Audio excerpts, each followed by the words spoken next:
ilan doon sa mga magulang na mag-aaral na can afford, tumataas ng kamay. Yung mga hindi po nagbo-volunteer, hindi tumataas ng kamay, na binabagsak.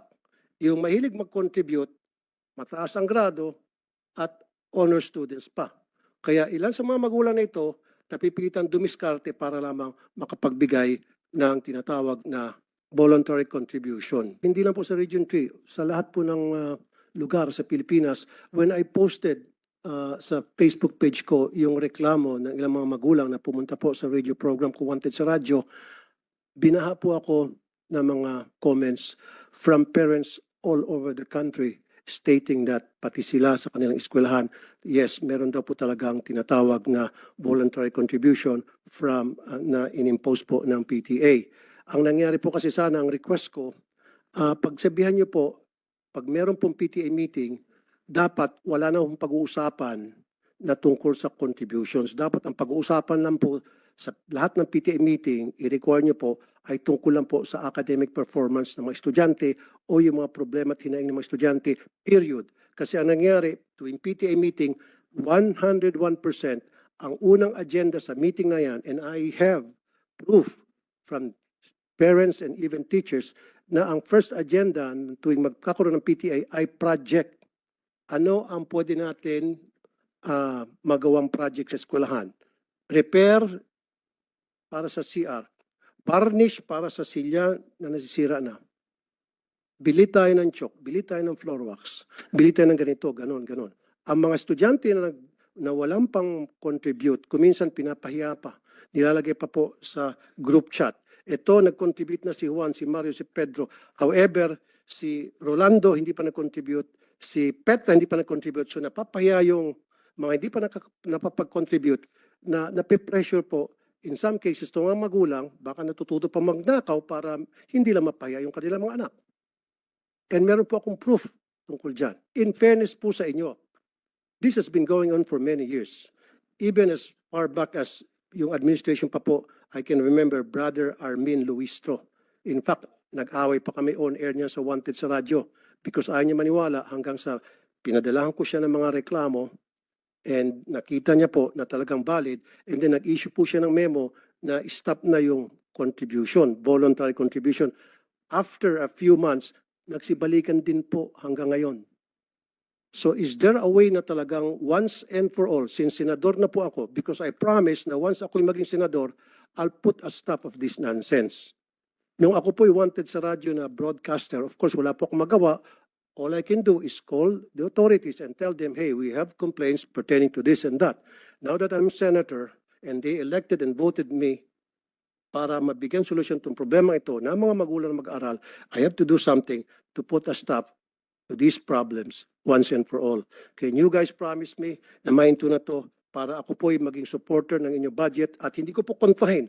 Humingi kayo ng 1 trillion pesos for all I care. Kasi alam ko kailangan po ang maayos na budget para sa DepEd.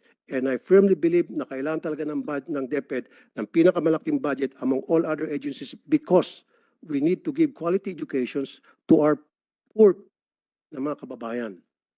Because I believe in he who has less in life should have more in law.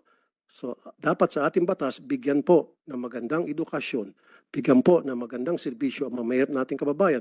Dito lang po sana sila makakabawi. And I agree, dapat pabawiin natin sila sa pamamagitan ng pagbigay ng quality education. Pero how can we give these students quality of education kung kulang-kulang? And then we're teaching these kids to be corrupt when they grow up. How and why? Because they know and they knew na yung paghingi sa kanilang contribution ay pangingikil. Sir, So pag lumaki po itong mga estudyante, makikita nila na okay lang pala yung mangingikil kasi si teacher nangingikil sa amin. So paglaki nila, there's the possibility na baka mangingikil sila. okay. Senator Tulfo, your time is up, no? You've been informed that your time is up. Madam Chair, Your Honor, number one, you asked the question on how you can help. Paano kayo makatulong na senator na kayo ngayon? Pwede po kayong gumawa ng batas na ipagbawal po ang voluntary contribution sa mga PTAs. And then, pwede po nating i-implement yan. May penalties po yung teacher or parent na mag-insist na merong voluntary contribution. Ang mga PTA po, just like all the other associations, are guided by the majority. Kung ano po yung desisyonan ng majority doon sa kanilang association, yun po yung nasusunod. Now, it is a voluntary contribution. Ibig sabihin, hindi po pinipilit yung mga estudyante o yung mga magulang na mag-contribute kung yun man ang nadesisyonan na project ng PTA.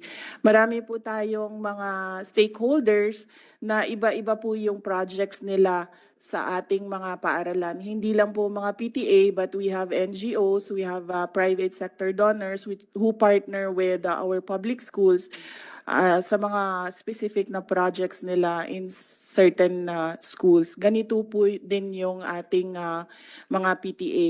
Pinag-iisipan po ng teachers and ng parents kung paano sila makatulong doon sa eskwelahan para sa pag-aaral ng mga bata. But then again, as I said, these are voluntary contributions. Pwede po nating ipagbawal, gagawa po tayo ng batas para po merong penalty. Una-una, wala pong kapangyarihan na para ipatigil yan.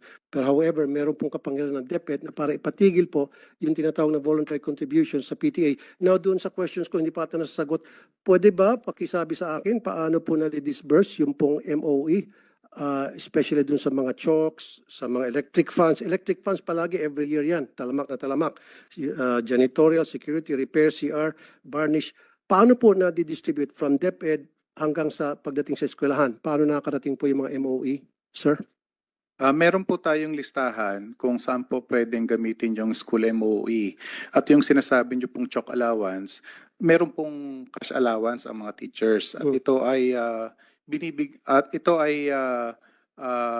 taon-taon na ibinibigay sa mga teachers. Kaya hindi po tama na mag-demand ang PTA na magsosolicit ng contribution from the members of the PTA para mabigyan ng chalk allowance ang mga teachers because meron ngang panukala sa both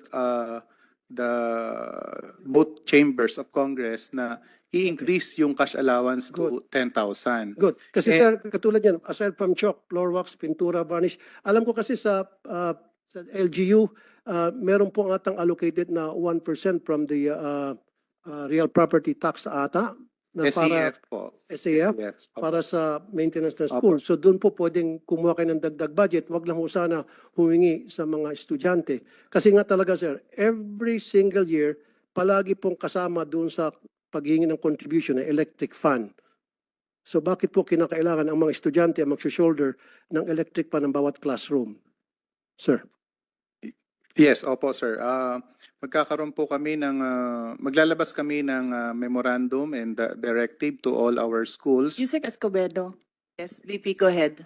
Yes, Madam Chair, Your Honor. We take note of your advice. You don't answer, you don't sign department orders.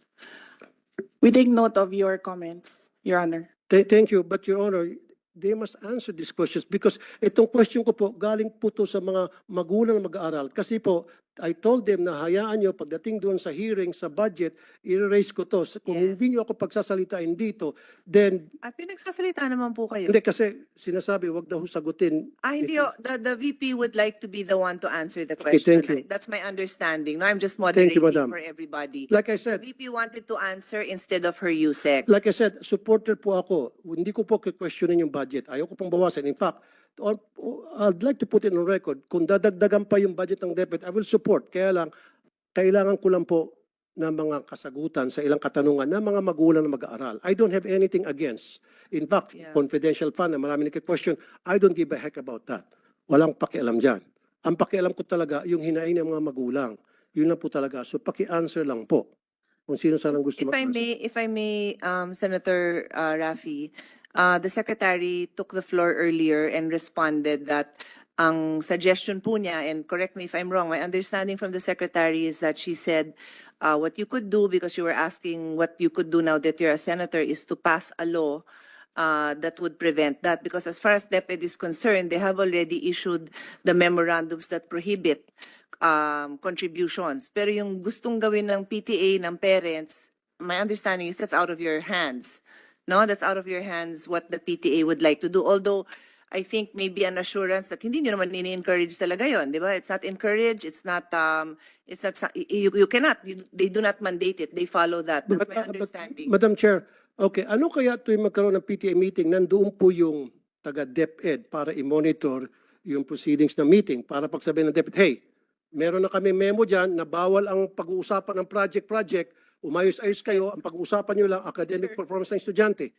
Is that fair enough? PTA ho means parent-teacher. So may teacher ho na present doon. Yes, may And- teachers na present. At Yun principal pa kuminsan. Kaya nga, Yeah. ang sinasabi ko lamang po, meron dapat nagmamonitor kasi hindi po nasusunod. Kuminsan, like I said, yung kay Armin Luisto noon, nasunod yun for ilang months. After several months, bumalik ulit. Kaya ang suggestion ko ngayon, pag may PTA meeting, meron pong taga-DepEd na nagmamonitor ng meeting nila to make sure na nasusunod kung anong nakalagay sa Baka memorandum sir, order. you could give them the specific complaints that you receive so that they can particularly go to those schools and find out if there were any violations and find out if there was conduct unbecoming of a parent, of a teacher that should be addressed. Ang reklamo nga po, Madam Chair, ay yung pong sinasabing voluntary contribution na inaamin na nga po ng DepEd na mali talaga. Tulad po na ulitin ko, chalk, floor wax, pintura, varnish, TV, electric fan, test tube, printer, utility bills, janitorial, security guard, repair ng CR. Ito po ay mga reklamo and documented po ito. And I have documents to support this. And in fact, some of the teachers also told me na talaga nangyari po yan, Mr. Senator, wala kami magawa kasi hindi po nakakarating sa amin yung budget. Ang pakiusap po ng mga magulang, through me, stop na po natin yan. Pag na-stop niyo po yan, I promise you I'll support your budget every single year and you will not gonna hear anything from me. That's a commitment. That's a promise. Ito'y alang-alang sa mga magulang na mga lumapit sa akin. Madam Chair, Your Honor, we take note of the advice of the Honorable Senator Raffy Tulfo.